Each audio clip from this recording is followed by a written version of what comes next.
Hello everyone, and welcome to this week's journey. It's part 1 of Linktober 21 day 30 prompt thing. The prompt for the 31st is pretty much always a free-for-all. So this is the picture I did for the shadow calendar. It's a redraw of the picture that I did when I was trying out my very first Huion, which was just a pen tablet, not a display. And I had been trying to push myself to do a lot, both to push myself and see the difference in the tablet from the little Intuos Wacom pen tablet that I had been using forever.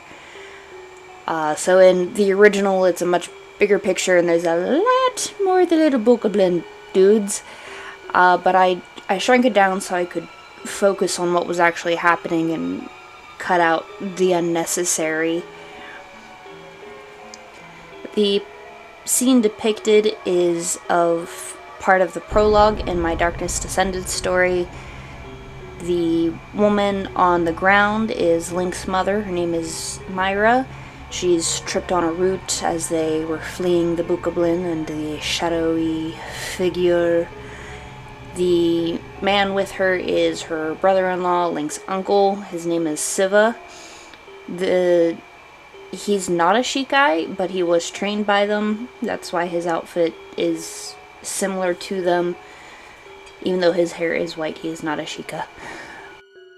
The cloaked shadow man that's confronting them and has been chasing after them he doesn't actually have a name.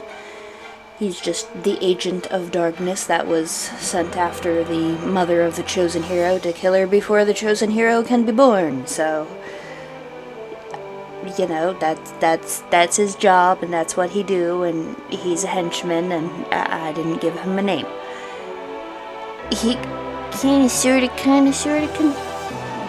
succeeds in killing her, but obviously not Link. He does manage to do enough damage to her that she doesn't survive childbirth. It weakens her enough that she's not able to recover, and she's fairly pregnant at this point. She's like, I guess, 7 months pregnant.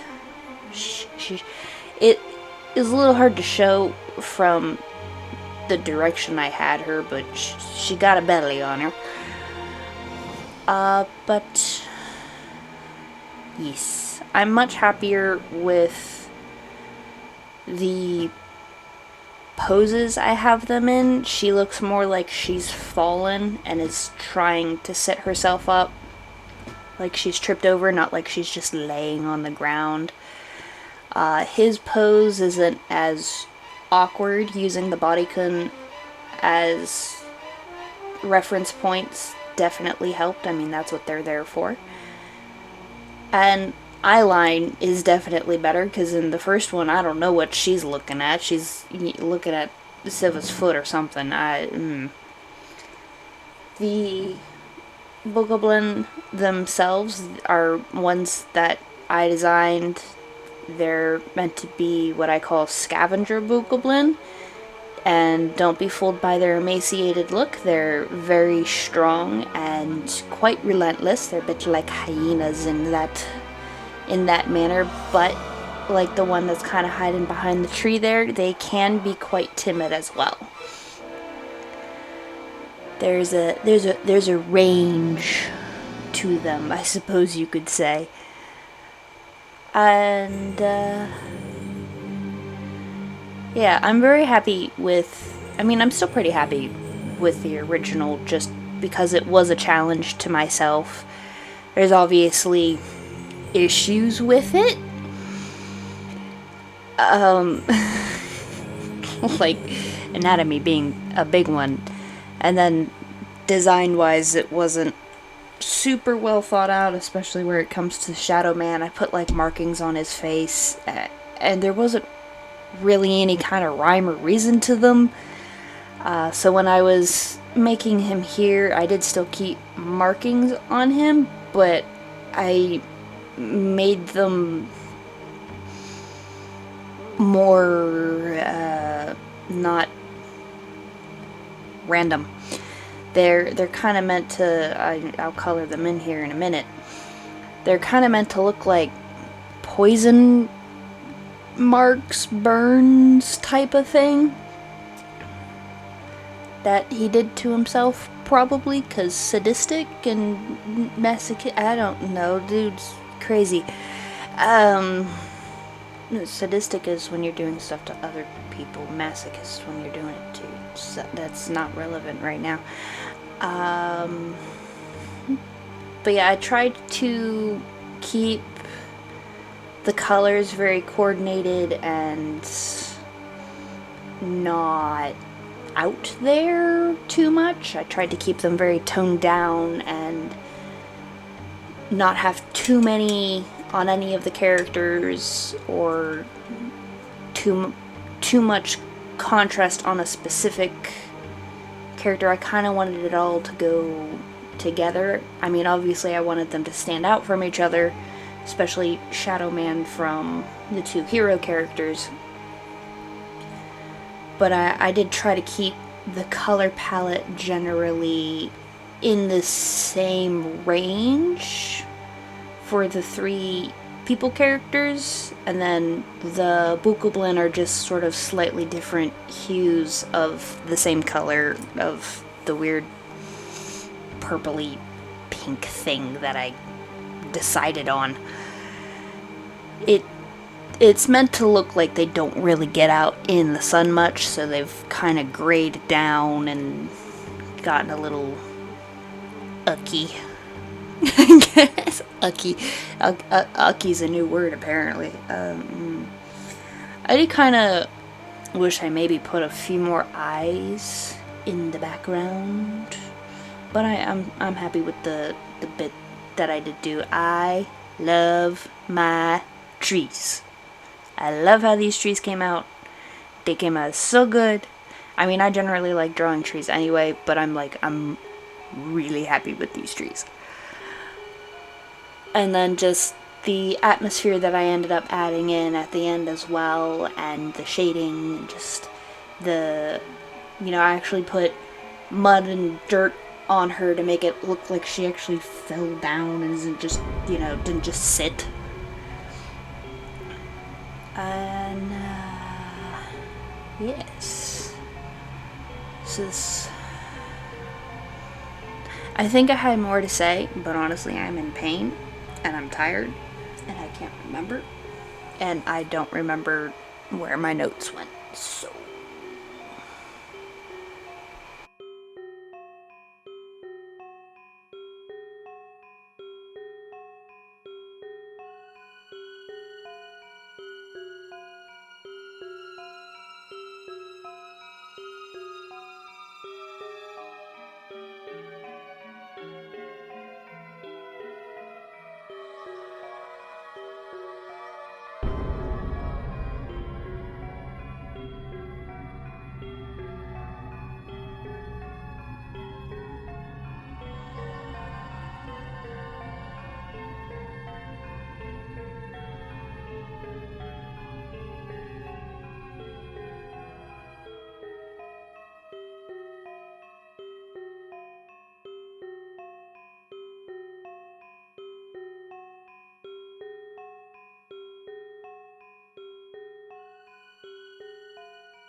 As I said, this is part 1 of Prompt 31.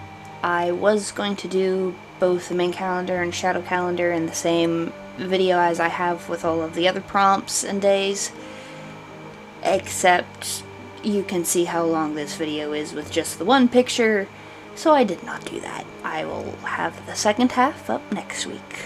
So, until then, bye!